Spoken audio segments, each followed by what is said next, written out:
menjauhkan umat Islam dari agamanya. Paling tidak ada 4 hal yang termasuk dalam program Ghazul Fikri ini. Di antaranya yang pertama adalah tasykik, yakni gerakan yang berupaya menciptakan keraguan dan pendangkalan akidah kaum muslimin terhadap agamanya.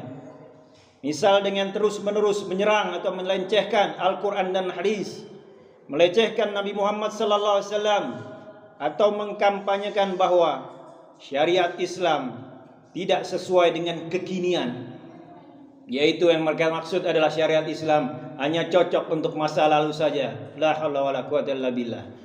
Dan juga syariat Islam tidak cocok untuk kedisinian, kata mereka, yaitu bahwa syariat Islam tidak cocok diterapkan di Indonesia, tetapi hanya cocok di negara-negara Arab saja. La haula wala quwwata illa billah.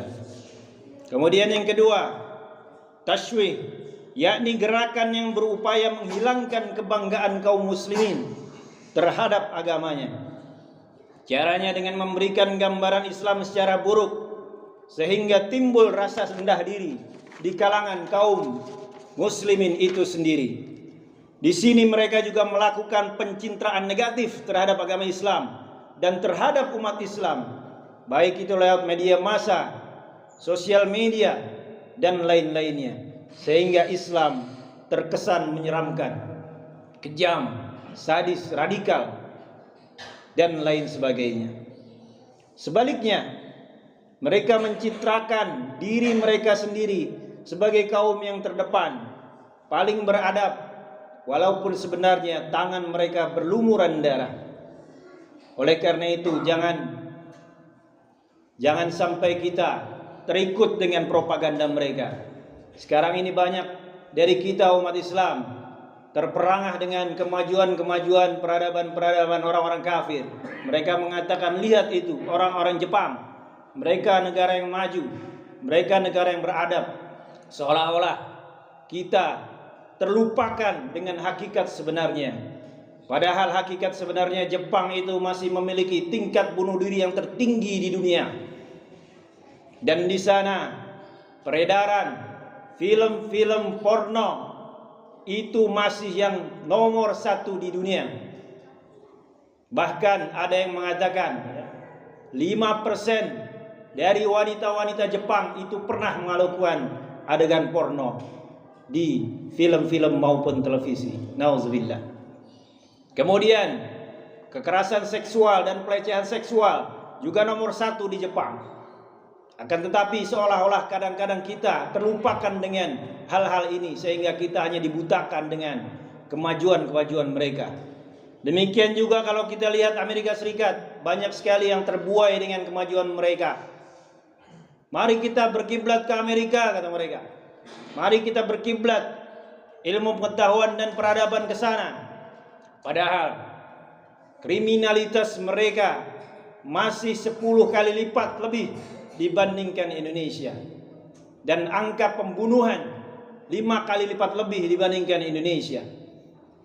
Dan kalau di Indonesia, alhamdulillah, tingkat keamanan dan kenyamanan kita masih relatif terjaga. Kalau di sana, pada sebagian-sebagian tempat di pinggir-pinggir perkotaan, rasa takut dalam hidup itu masih mencekam pada masyarakat mereka sendiri. Kemudian yang ketiga, tazwib, yakni pelarutan budaya dan pemikiran. Di sini kaum kufar dan munafikin melakukan pencampur adukan antara hak dan batil, antara ajaran Islam dan non-Islam, sehingga umat Islam yang awam kebingungan mendapatkan pedoman hidupnya. Maka tidak heran sekarang ini muncullah aksi-aksi doa bersama, hari raya bersama, ibadah bersama, dan lain-lainnya secara bersama-sama antara agama Islam digabung dengan agama-agama orang-orang kafir. Padahal agama Islam yang mentauhidkan Allah mereka anggap sama dengan agama-agama kesyirikan, yaitu agama para penyembah selain Allah, agama penyembah berhala, agama penyembah nabi, penyembah pohon, penyembah batu, penyembah laut. Nauzubillah. Sungguh tauhid dan kesyirikan itu tidak bisa menyatu. Yang keempat, taghrib, yakni pembaratan dunia Islam. dengan mendorong umat Islam agar menerima pemikiran dan budaya barat seperti sekularisme, yaitu memisahkan agama dengan kehidupan politik dan pemerintahan dan kenegaraan. Kemudian pluralisme, nasionalisme, kemudian sekarang sudah muncul banyak sekali propaganda LGBTQ dan lain sebagainya. Keempat hal tersebut di atas dirasakan atau tidak, kini telah banyak mempengaruhi ucapan, sikap, tindakan, dan perilaku sebagian kaum muslimin dalam meniti kehidupannya. Tidak sedikit di antara saudara seiman kita yang terpedaya dengan program-program perang pemikiran ini. Padahal Allah Subhanahu wa taala telah mengingatkan dalam Al-Qur'an, di antaranya, "Walan tarda 'ankal yahudu wan nasara hatta tattabi'a millatahum." Sesungguhnya orang-orang Yahudi dan Nasrani, mereka itu tidak akan pernah ridha sampai kita umat Islam itu mengikuti milah mereka, mengikuti agama mereka, mengikuti cara hidup mereka. Qul inna hudallah huwal huda. Oleh karena itu katakanlah bahwa sesungguhnya petunjuk Allah itulah petunjuk yang benar. Ini berarti jangan pernah terpedaya dengan mulut manis mereka, orang-orang kafir. Sebab mereka pada hakikatnya sedang mengajak kita untuk mengikuti milah mereka. Dikatakan dalam ayat tadi milah, karena tidak hanya terbatas pada makna agama. Karena mereka tahu, apalagi di kalangan intelektual, untuk memurtadkan orang Islam itu susah. Orang Islam yang sudah paham, tahu mentauhidkan Allah Subhanahu wa taala, dia tahu tidak ada sesembahan yang berhak untuk disembah kecuali Allah. Itu susah untuk memurtadkan mereka. Oleh karena itu jarang sekali kita lihat di kalangan intelektual ada orang murtad. Akan tetapi mereka berusaha untuk memurtadkan Islam, orang-orang Islam dengan cara yang lain, yaitu dengan mengikuti cara-cara agama mereka dan budaya mereka.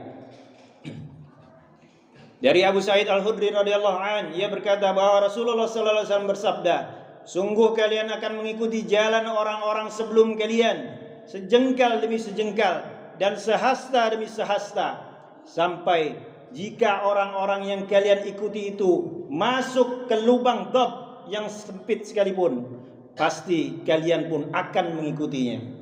Maka kami para sahabat berkata, "Ya Rasulullah, apakah yang diikuti itu adalah orang dari golongan Yahudi dan Nasrani?" Maka Rasulullah SAW menjawab, "Lantas siapa lagi?"